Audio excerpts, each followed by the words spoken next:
कदवा विधानसभा जिला कटिहार अंतर्गत कदवा विधानसभा 64 से मुझे AIMIM पार्टी का जो उम्मीदवार बनाया है, उनके लिए मैं सबको दिल से धन्यवाद करना चाहता हूं।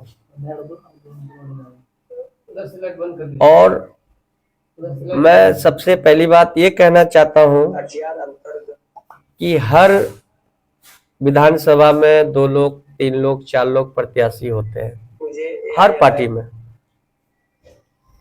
लेकिन मेहनत तो सब लोग करते हैं अपने अपने हिसाब से, अपनी अपनी हैसियत के हिसाब से।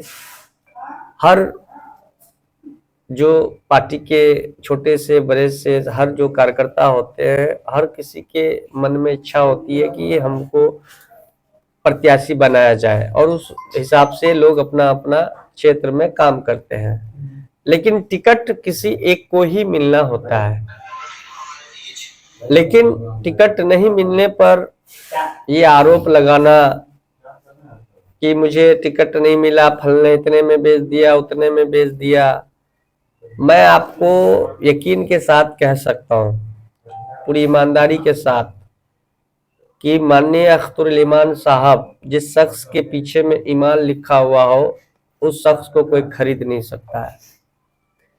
मैं पिछले 5 साल से अख्तरुल ईमान साहब के साथ उठना बैठना, बातचीत, ज्यादा वक्त साथ में नहीं बिताने का मौका मिला, लेकिन 5 साल हम उनके साथ हैं। मुझे कभी भी ऐसा महसूस नहीं हुआ है कि उस शख्स को कोई खरीद सकता है। 2020 में जो 5 लोग जीत के जो 4 चले गए, क्या अख्तरुल ईमान साहब को मंत्रालय का ऑफर नहीं किया गया? क्या उनको करोड़ों रुपए की लालच नहीं दी गई? अगर वो पैसे के भूखे होते, अगर अख्तरुल ईमान साहब को सिर्फ पैसा ही उनको अगर चाहिए होता, तो आज वो मंत्रालय भी उनके पास होता, और करोड़ों का जो उन्होंने ऑफर मिला था वो भी वो एक्सेप्ट कर लेते। लेकिन जो भी आरोप लगाया जा रहा है जिनके माध्यम से भी, इसको मैं बिल्कुल भी नहीं मानता हूं। क्यों नहीं मानता हूं? मैं इसका प्रमाण दे सकता हूं कि मेरे विधानसभा से एक बहुत बड़ा ठेकेदार, मैं उस बात का गवाह हूं कि मेरे टिकट को भी खरीदने का प्रयास किया गया। मेरे सामने की बात है। जो व्यक्ति हमारे पार्टी में नहीं थे, अचानक अगर वो कार्यालय में जाकर के ये कहे कि भाई मुझे टिकट चाहिए, मैं 1 करोड़ रुपया देने के लिए तैयार हूं, और उस शख्स के लिए 1 करोड़ रुपये मतलब 1 लाख रुपए भी नहीं है, इतना पैसा है उनके पास, जैसा कि मैं सुनता हूं। मेरे विधानसभा के, मैं नाम नहीं लूंगा, लेकिन शाकिर रजा का टिकट काट पाए? क्या अख्तरुल ईमान साहब के ईमानदारी को खरीद पाए?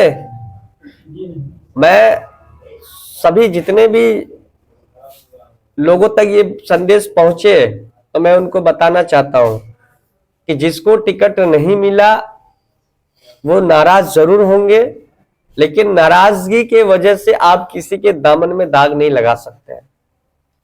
ये सब चीज से बचना चाहिए, क्योंकि आप इतना ही रिश्ता दूरी बनाइए कि कल को अगर आपको अगर मिलना हो तो शर्म नहीं आनी चाहिए मिलने में।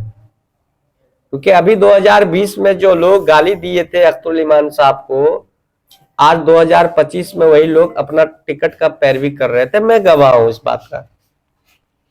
तो इसलिए अगर आपके साथ नहीं अगर अच्छा हो रहा है, अगर आपको टिकट नहीं मिला है, तो आप सब्र कीजिए ना, सब्र का फल मीठा होता है। अगर कोई शख्स 2020 में वो अगर सब्र किए होते तो आज उसको टिकट मांगने के लिए नहीं कहीं जाना पड़ता, उसको अपने आप टिकट मिलता।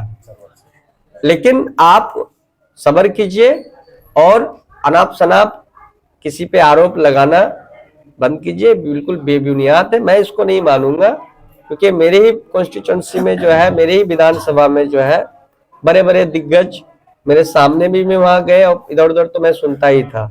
ठीक है, मुझे 1 भी रुपया, अगर मैं पार्टी में जुड़ा हूं, मैं पार्टी का कार्यकर्ता हूं, क्या झंडा वगैरह में अगर 2-4 हजार रुपया अगर लग रहा है, तो क्या वो मेरी जिम्मेदारी नहीं है कि मैं अपने पार्टी में जो है 2-4 हजार रुपये कंट्रीब्यूट कर पाऊं? आप अगर उस काम में भी अगर 2-4 हजार रुपया खर्च किए हैं तो आप उसको भी अगर आप कहिएगा कि पार्टी ने ये करवाया वो करवाया है, तो बेबुनियाद है ये, मैं इसको नहीं मानता हूँ। मैं इतना जानता हूं कि आपकी ईमानदारी ही और आपकी मेहनत ही आपकी सफलता की कुंजी है, चाबी है। आप उतना मेहनत कीजिए कि सामने वाला मजबूर हो जाए आपको टिकट देने के लिए। आप अपने क्षेत्र में उतना काम कर दीजिए कि लोग कहे कि नहीं, शाकिर मुखिया जी को टिकट मिलना चाहिए, फल्ला को मिलना चाहिए, तब ना वो होगा। आप मेहनत नहीं कीजिएगा, आप अपने क्षेत्र में मेहनत नहीं कीजिएगा, आप पार्टी के लिए मेहनत नहीं कीजिएगा, आप कहिएगा कि हमको टिकट चाहिए, अभी 2 दिन पहले पार्टी में आए हैं, मुझे अभी 6 महीना भी नहीं हुआ पार्टी में आए हुए, अब हमको अगर टिकट नहीं मिलता है तो हम कहेंगे ऐसे है वैसे है, दिस डेट, तो ये तो फिर बेबुनियाद है ना। जो पार्टी में अगर 8 साल 10 साल से अगर काम कर रहे हैं तो उनकी मेहनत नहीं है, हा? तो टिकट जो चयन करता होते हैं तो बहुत सारी पहलुओं को देखते हैं वो, ठीक है। चुनाव जीतने के लिए जो है प्रत्याशी को उतारा जाता है। इसलिए मैं तमाम लोगों से हाथ जोड़ के विनती करता हूं, अफवाहों पे बिल्कुल ध्यान मत दीजिए। AIMIM पार्टी, अख्तरुल ईमान की पार्टी बिहार में बहुत ईमानदारी से पार्टी को लेके चल रहे हैं। आदिल साहब बहुत ईमानदारी से जो है अपनी पार्टी को आगे बढ़ा रहे हैं। आज अगर पूरे बिहार में सीमांचल का नाम अगर आज हर बच्चे के जुबान पे, हर नेता की जुबान पर अगर आ रहा है तो उसका सिर्फ और सिर्फ जो श्रेय जाता है वो अख्तरुल ईमान साहब और आदिल साहब के पास जाता है, क्योंकि वो 2 व्यक्ति और पूरे टीम है, लेकिन ये 2 शख्स बहुत ज्यादा मेहनत की है अपनी पार्टी को बढ़ाने के लिए। सीमांचल को आज जो पूरा दुनिया जान रहा है कि बिहार में कोई सीमांचल का इलाका है, वो इतना पिछड़ा है, जान दिया है सबको। अब इंशाल्लाह MIM पार्टी को जिताइए और ज्यादा से ज्यादा विधायक विधानसभा में भेजने का काम कीजिए। फिर देखिए हम लोग सीमांचल को स्पेशल स्टेटस का दर्जा कैसे दिलवाते हैं और कैसे स्पेशल पैकेज सरकार से छीन के लाने का काम करते हैं, ठीक है। यही बात मैं कहना चाहता हूं। कल 20 तारीख को सुबह 8 बजे मेरे निजी आवास पे आइए और वहां से हम लोग 9 बजे नॉमिनेशन के लिए प्रस्थान करेंगे। हम लोग बारसू अनुमंडल जाएंगे। पूरे कदवा वासियों से मेरा अनुरोध है, हाथ जोड़ के विनती है कि आप लोग कल मेरे नॉमिनेशन में आइए। मैं दावत देता हूं। मैं घर घर या जगह जगह नहीं जा सकता हूं, समय मेरे पास बहुत कम है, इसलिए मैं हाथ जोड़ के विनती करना चाहता हूं कि आप लोग 20 तारीख को 20 अक्टूबर दिन सोमवार समय 8 बजे मेरे दरवाजे पे आइए। इंशाल्लाह 9 बजे हमारा जो है काफिला बारसू के लिए निकलेगा। इसलिए आप तमाम हजरात से अनुरोध है कि आप लोग कल 20 अक्टूबर 2025 दिन सोमवार सुबह 9 बजे 8 बजे के आसपास आप लोग आइए। 9 बजे काफिला निकलेगा। बहुत बहुत शुक्रिया, धन्यवाद।